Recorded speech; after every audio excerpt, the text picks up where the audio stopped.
गुरुजी सदा सहाय। ॐ नमः शिवाय। गुरुजी सदा सहाय। जय गुरुजी।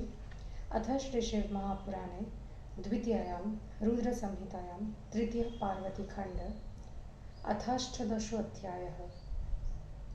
ब्रह्म उवाच तत्र गत्वा स्मरो गर्वी शिवमाया विमोहितः मोहकस्य मधुस्वादो धर्मविस्तारयन् स्थितः वसन्तस्य च यो धर्मः प्रससार सर्वतः तपःस्थाने महेशस्योषधि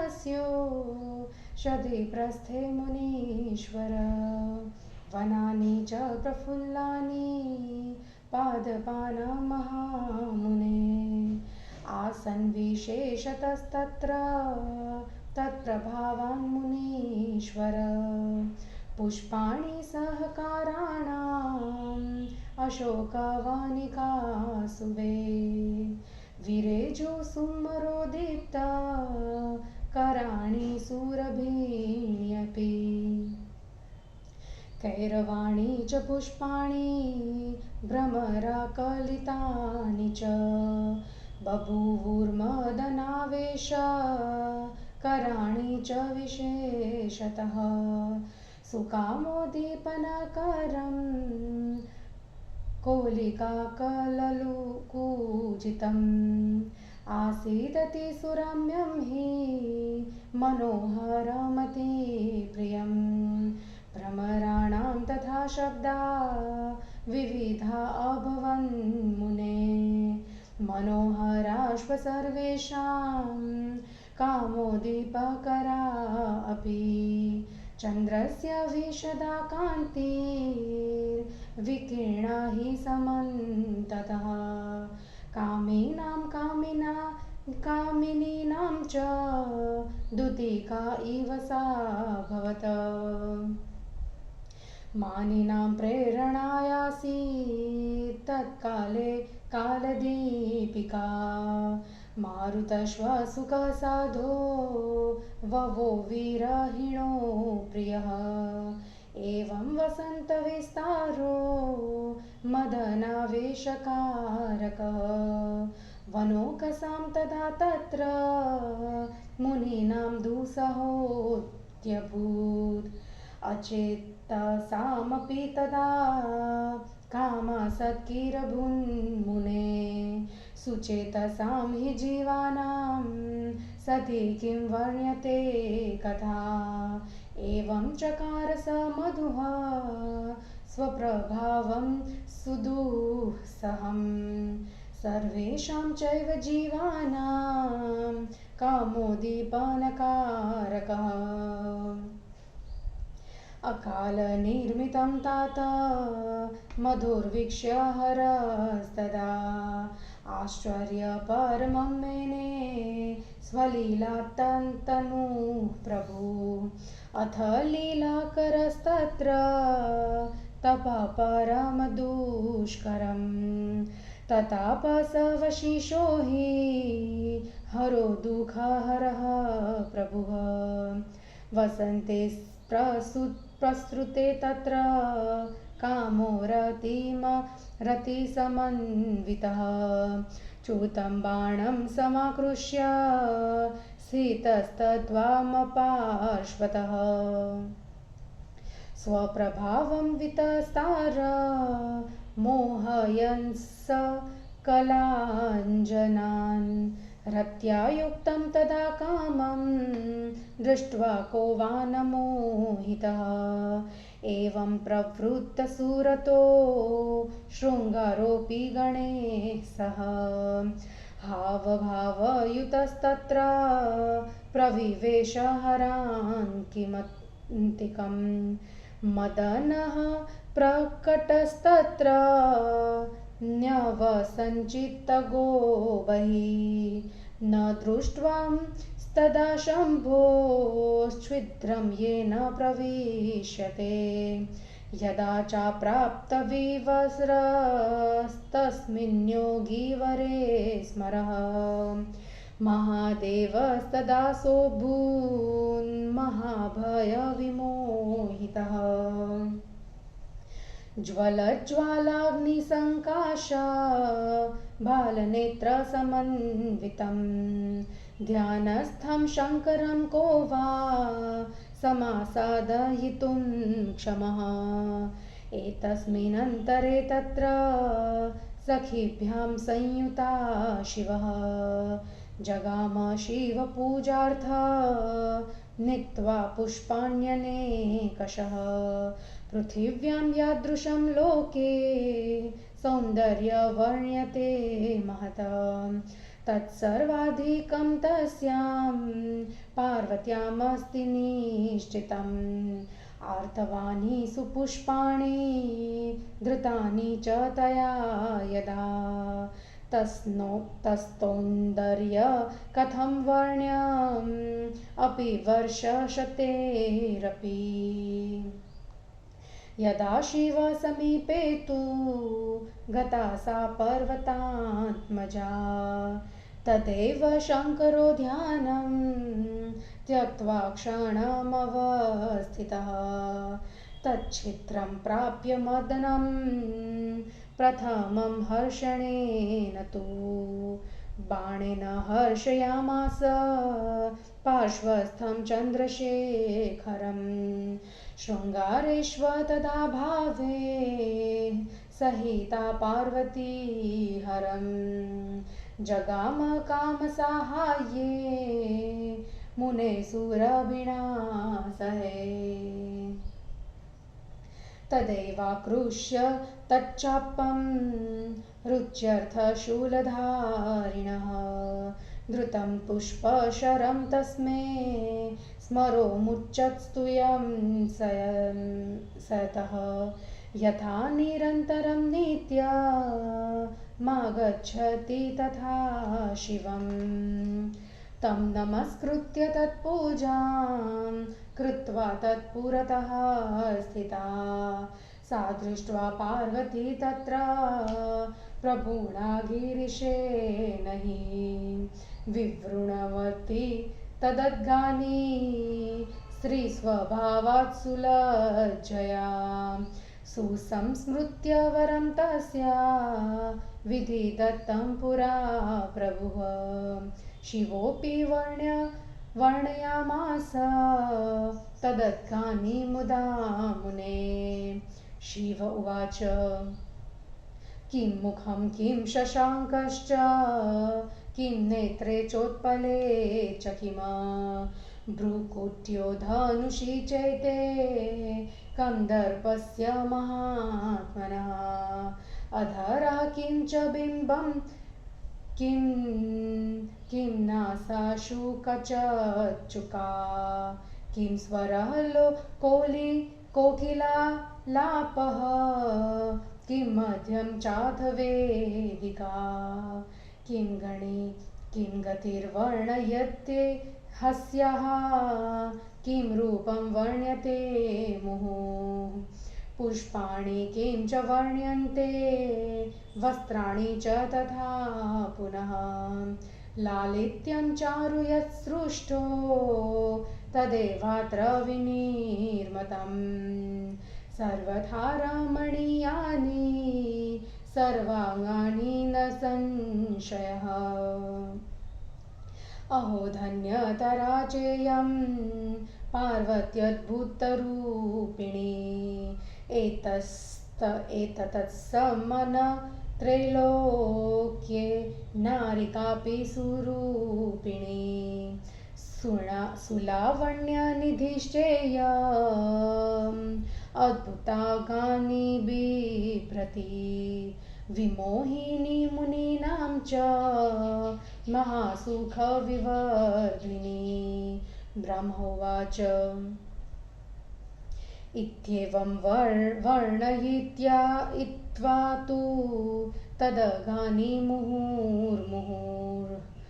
विधिदत्तवराध्यासात् त्वरस्तु वीररामः हस्तं वस्त्रान्तरे यावदचालय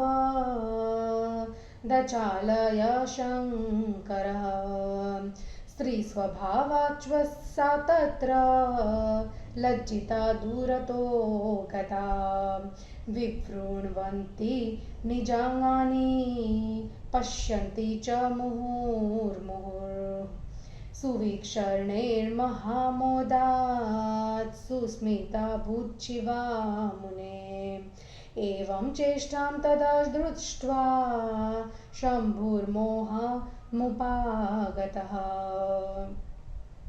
उवाच वाचनं चैव महालीलो महेश्वरः अस्य दर्शनमात्रेण महानन्दो भवत्यलम् यदा लिङ्गनमेतस्याः कुर्या किन्तु ततः सुखं क्षणमात्रं विचार्येऽर्थं सम्पूज्य गीरितां ततः प्रबुद्धः स महायोगी सुविरक्तो जगाविधि किं जातं चरित्रं चित्रं किमहं मोहमागतः कामेन विकृतच्वद्धः भूत्वापि प्रभुरीश्वरः ईश्वरोऽहं यदिच्छेयं परागं स्पर्शनं खलु तर्हि कन्यो दक्षमहं शूद्रः किं नैव करिष्यति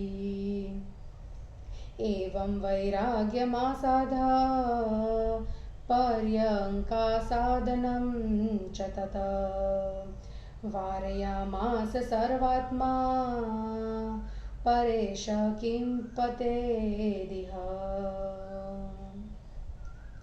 इति श्री शिवमहापुराणे द्वितीयायां रुद्रसंहितायां तृतीयपार्वतीखण्डे कामकृतविकारवर्णनं नामाष्टदशोऽध्यायः।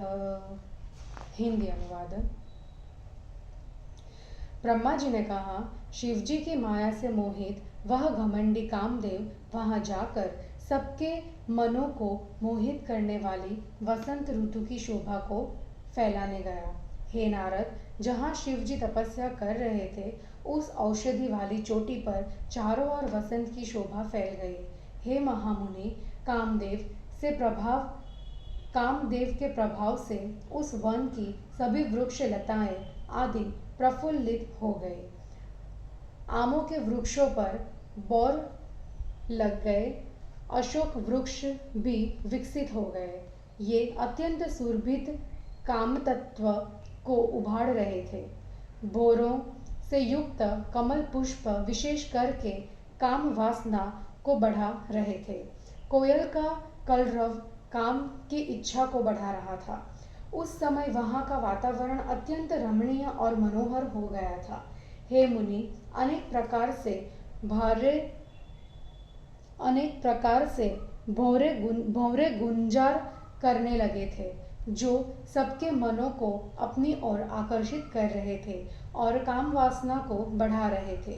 चंद्रमा की कमनीय क्रांति चारों ओर फैल चुकी थी। वह कामी तथा कामिनियों की मानो दूती का कार्य कर रही थी। वह चंद्रमा की कांति पत्नी से रूठे हुए लोगों को मानो उनसे मिलने की प्रेरणा दे रही थी। सज्जनों को सुख देने वाली और विरहिजनों को दुख देने वाली हवा बहने लगी।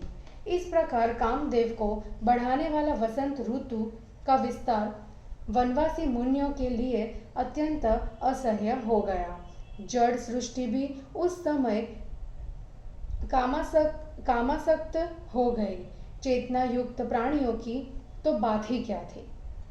इस प्रकार उस वसंत ने सभी प्राणियों को अपना असह्य प्रभाव दिखलाया, जिससे सभी प्राणियों के मन में काम वासना जाग उठी। अकाल में वसंत ऋतु के इस प्रभाव को देखकर लीला के लिए शरीर धारण किए हुए शिव जी ने आश्चर्य का अनुभव किया। सबके दुखों को हरने वाले शिव जी ने अपने को वश में करके और भी कठोर तप करना प्रारंभ कर दिया। वसंत ऋतु के चारों ओर फैल जाने पर कामदेव रति को साथ लेकर च्युत नामक बाण को चढ़ाकर शिवजी को बाईं ओर खड़ा हो गया। सभी प्राणियों को मोहित करता हुआ अपने प्रभाव को फैलाने लगा। रति के साथ कामदेव को देखकर कौन मोहित नहीं हो जाएगा। इस प्रकार सहवास करते हुए श्रृंगार भी अपने गणों के साथ हाव भाव से युक्त होकर शिव जी के समीप पहुंचा। हृदय में रहने वाला कामदेव बाहर प्रकट होकर शिव जी के शरीर में छिद्र देखने लगा, जहां से वह भीतर प्रवेश कर सके। जब कामदेव ने उस योगी के शरीर में कोई छिद्र नहीं पाया, तब वह शिव जी को देखकर भयभीत हो गया।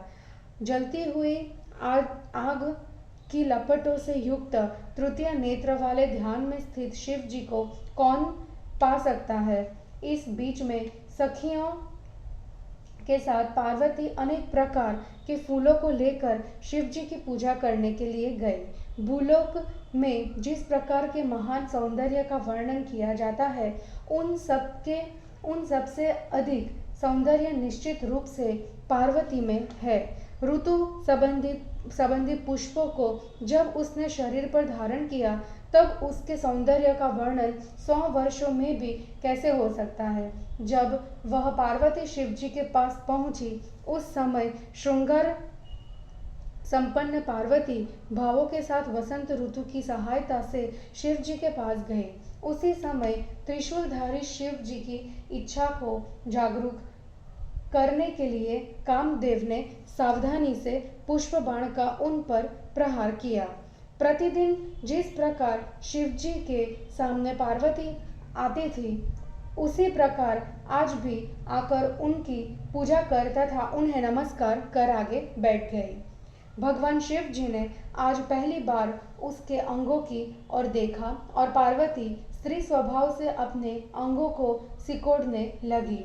ब्रह्मा जी द्वारा पार्वती को दिए गए वर का स्मरण कर हे मुनि, शिव जी भी उसके अंगों के सौंदर्य का वर्णन करने लगे। शिव जी ने कहा, यह मुख है या चंद्रमा, ये दोनों आंखें हैं या नीलकमल, ये दोनों भौहें हैं या कामदेव के धनुष, इनका यह अधर है या बिंबफल, यह नासिका है या शुक की चोंच है, इनका स्वर कोयल के कलरव जैसा है, मध्य भाग मतलब कमर को क्या कहा जाए, मानो वह वेदी है, इनकी गति तथा रूप का क्या वर्णन किया जाए, शरीर पर धारण किए फूलों और वस्त्रों के बारे में क्या कहा जाए।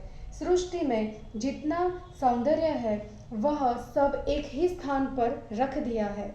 इनके सभी अंग अत्यंत सुंदर है, इसमें संदेह नहीं है। यह अद्भुत रूप वाली पार्वती धन्य है। इसके सदृश सुंदर रूप वाली 3 लोकों में कोई स्त्री नहीं है। अद्भुत अंगों को धारण करने वाली यह सौंदर्य की खजाना है।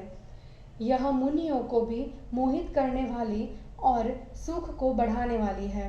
ब्रह्मा जी ने कहा, बार बार इस प्रकार उसके अंगों का वर्णन करके ब्रह्मा द्वारा दिए गए वर के मिथ्या ज्ञान में शिव जी रुक गए। जब वस्त्र के भीतर शिव जी ने हाथ डाला तो स्त्री स्वभाव के कारण लज्जित होकर पार्वती दूर चली गई। हे मुनि, अपने अंगों को देखकर प्रेममय दृष्टि से शिव जी की ओर देखती हुई पार्वती मन ही मन प्रसन्न हुई।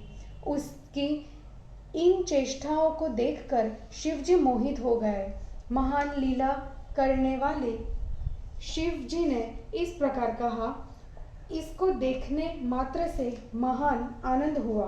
जब मैं इसकी आलिंगन करूंगा तब कितना सुख होगा।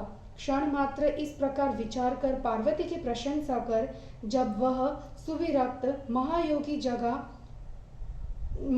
जगा तब उसने ऐसा कहा, यह क्या आश्चर्य हुआ, क्या मैं मोहित हो गया था। ईश्वर होने पर भी मुझे कामदेव ने किस प्रकार विकार युक्त कर दिया। जब मैं ईश्वर होकर भी दूसरों के अंगों से स्पर्श करने की इच्छा रखूंगा तो असमर्थ क्षुद्र पुरुष क्या नहीं करेंगे। इस प्रकार वैराग्य को प्राप्त कर पलंग मतलब शैया का स्पर्श करना भी रोक दिया, क्योंकि परमेश्वर का क्या कभी पतन हो सकता है। इस प्रकार परमा महेश्वर श्री शिव महापुराण में कामकृत विकार वर्णन नामक 18वां अध्याय समाप्त हुआ। जय गुरु जी।